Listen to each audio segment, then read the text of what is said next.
20,000 করে দাম কমলে মনে হয় আসলেই ভালো হতো, আমার এরকম মনে হয়েছে। Build quality top notch, features, pricing সবই ভালো। আমার কথা হচ্ছে যে খুবই ভালো লাগছে, কিন্তু এখন ভালো লাগবে যদি আমরা বাইক কেনার পরে সার্ভিসটা লং টাইম পাই। তবে আই হোপ যে সিএফ মোটো আমাদের বাইকারদের কথা ভবিষ্যতে আরো বেশি চিন্তা করবে। সিএফ মোটর লঞ্চিং ইভেন্টে আমরা শিশির দেব ভাইকে পেয়ে গেছি। তো ভাইয়ের সাথে পরিচয় হয়েই নিয়েছি আগে। একটু জানতে চাইবো যে আপনি তো পৃথিবীর বিভিন্ন ধরনের ট্যুর স্পটগুলো দেখান, সো লঞ্চিং ইভেন্টে আসলেন, বাইক দেখলেন, সো সব কিছু মিলিয়ে যদি আমাদেরকে একটু শেয়ার করেন।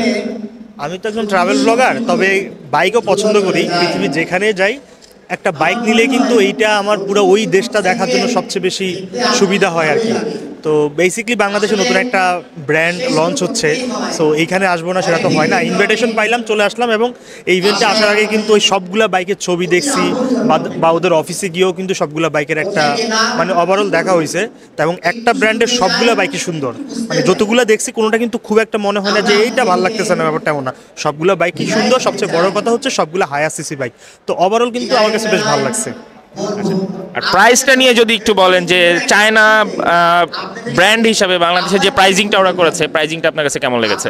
প্রাইজিংয়ের বিষয়টা হচ্ছে যে আমাদের দেশের বাইকের মানে 150 সিসির বাইকের যে প্রাইস সেটা তো সবাই জানেন, সেই তুলনায় যে প্রাইজিংটা দিছে এইটা কাইন্ড অফ ঠিক আছে। তবে আই হোপ যে সিএফ মোটো আমাদের বাইকারদের কথা ভবিষ্যতে আরো বেশি চিন্তা করবে। থ্যাংক ইউ ভাইয়া।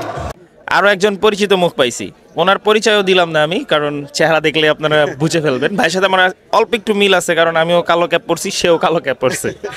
যাই হোক ভাইয়া, কেমন আছেন আপনি? আমি ভাইয়া ভালো আছি, আলহামদুলিল্লাহ। আচ্ছা, সিএফ মোটর লঞ্চিংয়ে আসলেন, লঞ্চিং ইভেন্ট, মোটরসাইকেল, প্রাইস সব কিছু মিলিয়ে যদি আপনি একটা মূল্যায়ন করতেন যে প্রাইসগুলো কেমন লাগলো, লঞ্চিং ইভেন্টটা কেমন লাগলো, সে সাথে বাইকটা কেমন লাগলো? ভাইয়া সার্বিক দিক বিবেচনা করলে বাইকের প্রাইস আমার মতামত একদম খারাপ বলতে পারবো না, কিন্তু আসলে আমাদের এটা একটা অভ্যাস হয়ে গেছে বাইকারদের, বা এরকম একটা কিছু আমরা চাই যেই বাইকের যেই প্রাইসই দেখ আমরা মনে করি আরেকটু কম হইলে ভালো হইতো। সেক্ষেত্রে 20,000 করে দাম কমলে মনে হয় আসলেই ভালো হতো, আমার এরকম মনে হয়েছে। বাট যেটা আছে সুন্দর একটা প্রাইস। সিএফ মোটর লঞ্চিংয়ে আরও একজন পরিচিত মুখ পাইছি। আচ্ছা ভাইয়া, এই যে লঞ্চিং ইভেন্টে আসলেন, বাইকগুলো দেখলেন, পুরো লঞ্চিং ইভেন্টটাও দেখলেন, সব কিছু মিলিয়ে বাইক কেমন লাগলো, প্রাইস কেমন লাগলো এবং ইভেন্টটাও কেমন লাগলো একটু যদি বলেন আমাদেরকে। ইভেন্ট দারুণ, কারণ বাইকারদের জন্য এখন সব বাইকিং কোম্পানিগুলো খুব তৎপর হয়ে কাজ করতেছে, জিনিসটা ভালো লাগছে। কোয়ালিটিতে কোনো ঘাটতি নাই, সম্মান, একটা রেসপেক্টের ব্যাপার। ইভেন্ট ভালো লাগছে, বাইকও ভালো লাগছে। তো আমি এখানে আর একটা লাইন কি ঢুকাবো, সেটা হচ্ছে যে আমার কথা হচ্ছে যে খুবই ভালো লাগছে, কিন্তু এখন ভালো লাগবে যদি আমরা বাইক কেনার পরে সার্ভিসটা লং টাইম পাই। এই হচ্ছে ব্যাপার। আর ওভারঅল ভালো লাগছে খুব ইভেন্টটা। ঘুরতে ঘুরতে মাজদাক ভাইকে পাইছি। মাজদাক ভাইকে কঠিন 4-5টা প্রশ্ন করবো নাকি? অবশ্যই।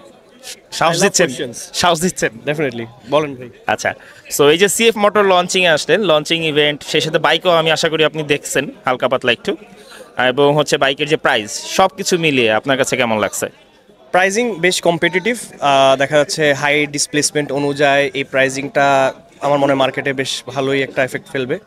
কারণ আমরা বাংলাদেশে ফুল ফেড স্পোর্টস বাইক পছন্দ করি বেশিরভাগ মানুষ, তো ওই তুলনায় দেখা যাচ্ছে 300 SR এর প্রাইস ফর এক্সাম্পল 4,58,000 টাকা। সো অ্যাভেলেবেল যে কটা 150 সিসির ভালো ভালো প্রিমিয়াম মোটরসাইকেলগুলো আছে, সেটা CBR, GSX-R, R15 সবগুলোকে দেখা যাচ্ছে একটা ভালো কম্পিটিশন দিবে।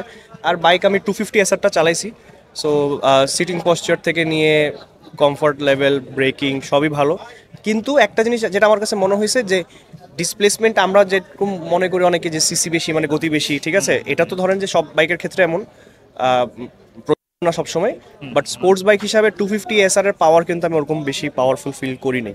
যখন আমি টেস্ট রাইড দিছি আমার কাছে 250 SR ওরকম পাওয়ারফুল ফিল হয়নি। ইভেন বিএইচপি দেখা যাচ্ছে 27 বিএইচপি সম্ভবত, তো 27 বিএইচপি বা 22 নিউটন মিটার টর্ক আমার কাছে ওরকম মনে হয়নি। আচ্ছা, পেপারস দেখা যাচ্ছে আমার কাছে ফর সাম রিজন মনে হচ্ছে বেশি, প্র্যাকটিক্যাল পাওয়ার কম, এটা একটা জিনিস। But otherwise build quality top notch, features, pricing সবই ভালো। এখন জাস্ট স্পেয়ারস আর সার্ভিসের ব্যাপারটা মাথায় রাখলেই আমার মনে ভালো করতে পারবে। আচ্ছা রাজ ভাই, আপনার এই যে সিএফ মোটর লঞ্চিং ইভেন্টে আসলেন, অনেক সময় ধরে উপভোগ করলেন, তারপরে বাইকগুলো দেখা হইলো, বাইকের দাম শোনা হইলো, সব কিছু মিলে আপনার কেমন লাগছে? হ্যাঁ, সব কিছু মিলে ভালো লাগছে, তবে নেকেড বাইকটার দামটা একটু বেশি মনে হয়েছে আমার কাছে। স্পোর্টসগুলোর ঠিক আছে, কাছাকাছি ঠিক আছে, বাট নেকেড বাইকটার একটু দামটা বেশি আছে। এটা একটু কম হলে মনে হয় আরো একটু বেশি ভালো সেল হতো এটাই। আর বাইকগুলো এখনো টেস্ট রাইড দিতে পারি নাই, এই জন্য আসলে বাইক সম্পর্কে ডিটেলসটা একটু কম বলতে পারতেছি। আর বাইকের যে স্পেসিফিকেশনগুলো শুনছি তাতে বেশ ভালো একটা বাইক হবে বাংলাদেশের রাস্তার জন্য।